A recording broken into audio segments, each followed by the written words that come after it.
Good morning. It is raining a lot. Cheyenne's out of town, so it's just vlog time. In 2019, I ramped up my computer programming projects. I am trying to teach myself computer programming because the entry-level salary is $60,000 a year. I'm trying to teach myself computer programming because it's also just a good skill that I think I need to have. And I've been looking up the best ways to teach myself. In my research, I found that applying what you learn is the best way to solidify it, and also a good way to share with others what you've made. A lot of folks will ask, what's the programming language that I should start with? And the question that you probably should be asking yourself is, what are the kind of things that I would like to make? Because once you know what you'd like to make with, your new toolbox of code, then you can start choosing the languages and the tools that you want to learn. Because quite honestly, computer programming is a rabbit hole and you can go a ton of different ways. What I did is I sat down and I just wrote a list of kind of the stuff I was interested in and the things that I wanted to create. This helped me kind of do these weekend web development projects that I would make as quickly as I could, telling myself that done is better than perfect, sharing them online, and then moving on to the next thing. So that's what we're gonna do today. We're gonna look at my journey in doing dumb, tiny web dev projects. And to do so, we're gonna migrate to my workstation. Whew. This is gonna be a cool transition sequence in which we move from the desk to here, except we're gonna go into my webcam. All right, folks. Ooh. Welcome to screen recording. I think this is gonna be the best setup for you to see some of the stuff that I've been working on. This is Glitch. Glitch is a development environment. Let's just open up a new project just so you can see, for example, you got your web page, you got your JavaScript, and you got your CSS. I must make it abundantly clear, I am not a computer expert. I am teaching myself. So sometimes I'm not gonna know the right word for things, or I may tell you the wrong information. Who knows? I'm learning. I'm not an expert. I'm having fun. What's cool about Glitch is that you can look at other people's projects and peek into the code that they use to make their thing. So for example, this is a New Year's resolution app on their homepage. And if I click view source, I can see all the code that went into making it. Makes learning very easy and also sharing web projects very easy. So let's go to my page, my projects, and we're gonna go back. So here is one project that I did called Chapbook. Can I talk? Here's one project that I did called Chapbook, and basically what I wanted to create was a way to share poems online that felt as pleasant as reading poetry out of a chapbook. Like if you go to Poetry Foundation, they share poetry, but it's not very sublime. This is how they're sharing poems. It's not bad, but it has a bunch of this extra stuff that I think distracts from the poetry itself. So I wanted to make a minimal version of this. So we have the poem here, and then some navigation. If I use the right and left arrow, it will fade into the next one, and a little table of contents at the bottom. Very simple, basic. But if you wanted to look at the code, this is what it looks like. Mainly, we have Express serving up the index page, which I put together using a templating engine called Pug. Talking about computer programming is so difficult, even with other people that know computer programming, because the jargon prevents me from understanding so much. So I'm going to try to explain this in the most accessible way possible. This is what the code looks like. I use Express, Pug, which is a templating engine, and then here are all the poems that I had to style, and then I use my client-side JavaScript to flip through them. Hopefully that makes sense. That's Chatbook. God, this is going to be a journey. This is a Twitter bot I made using Glitch, and it is inspired by Scott Westerfeld's Midnighters series. 13-letter words protect you from monsters at midnight. So this bot tweets 13-letter words at midnight.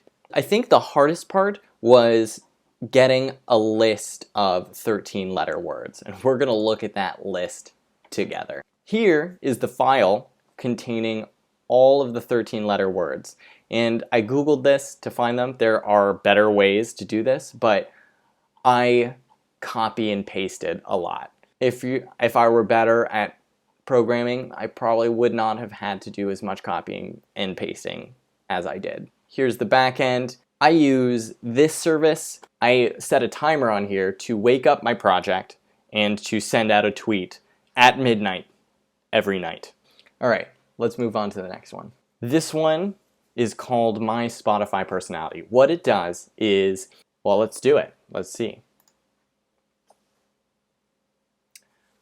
Connor Miller, your personality traits: tech savvy, tends to dance across sidewalks, diets for performance optimization, might be a rapper.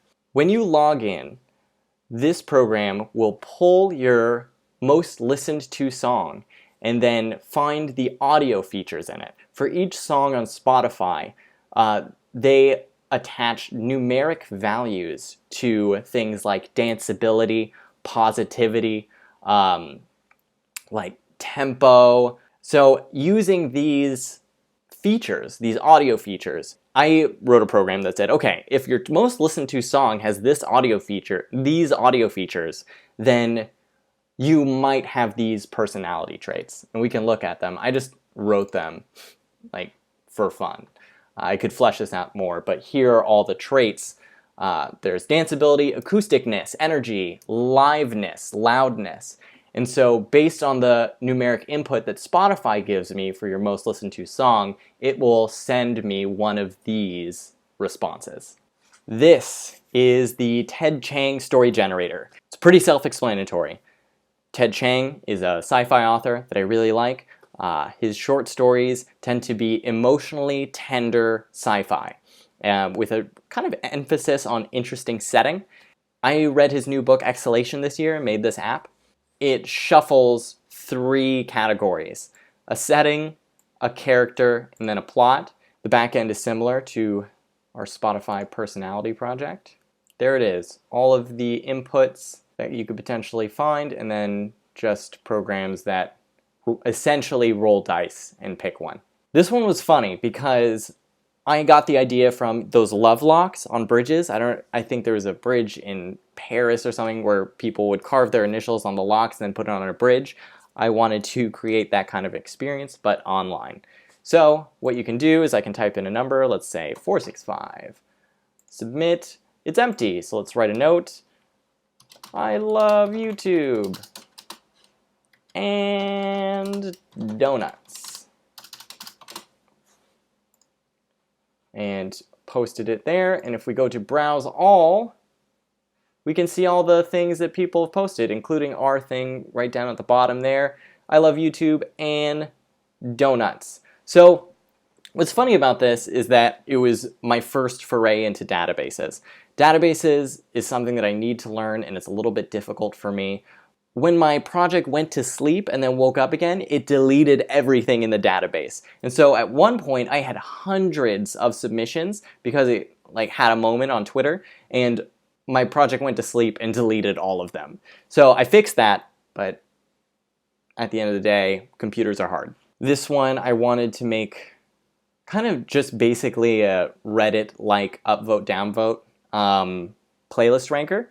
And so what you can do is you can put in a link to a Spotify playlist, put a little description and submit it, and then below you can upvote or downvote whether or not you think it's a good playlist or not.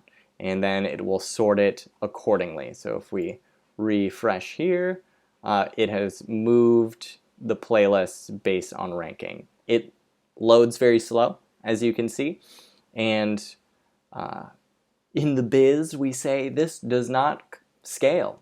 currently. Weed is legal in Washington, so I made this app that allows you to enter in how stoned you are. So let's say we are moderately stoned, had an edible, it was a brownie. I watched a movie. And I felt pretty much chill. Submit it, and it shows up in this feed here, and also you can see when other people have entered in instances of being stoned. One thing that I have found in my JavaScript programming adventures is that dealing with time is so difficult.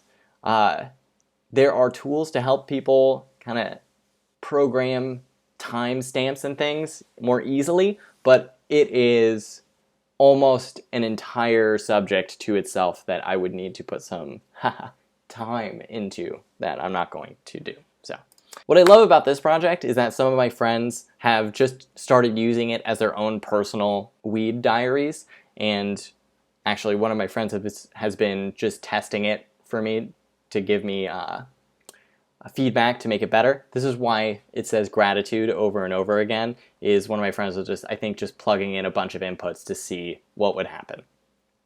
Surprise, it just did this. One of the problems that I have is project management. I tend to forget all of the projects that I do, or I don't have one place where I can share them. This is the shittiest way for me to put everything that I've done in one place. So you can see all of the web dev projects that I'm showing you now. And then we have some of the books I wrote, and then some of the music things that I did, and also Culture Bucket. These feed in from Airtables. Airtable is like a Google Sheets. This way I can just update a spreadsheet and then it shares on a website. This is another version of the directory problem. It doesn't feed from an Airtable, which means I have to go in and manually add things. I could make it more easy to use, but I just love the tree view buttons that I can open and close. It's so cute. So this is the one, because it's so pleasant to use, and even though it's not the most up-to-date one, I like sharing this one because it makes me feel very minimalist and cool. Ooh, oh, I can still access. So you may have seen my camera has changed because the camera is also here. Whoa! What this does is it will do a Google Vision search for a visually similar photo to the one that you take here. I made another version of this that I shared at a art walk, and people loved it so much that I distilled it down to its most interesting parts. So take a snapshot. There's my photo. There's a visually similar photo. So Google just did a search and tried to find one that looked like the photo that I took. And then down here we have what Google Vision thinks this is a photo of, along with the other things that it identifies in the photo. Okay, cool. I think we got through most of them.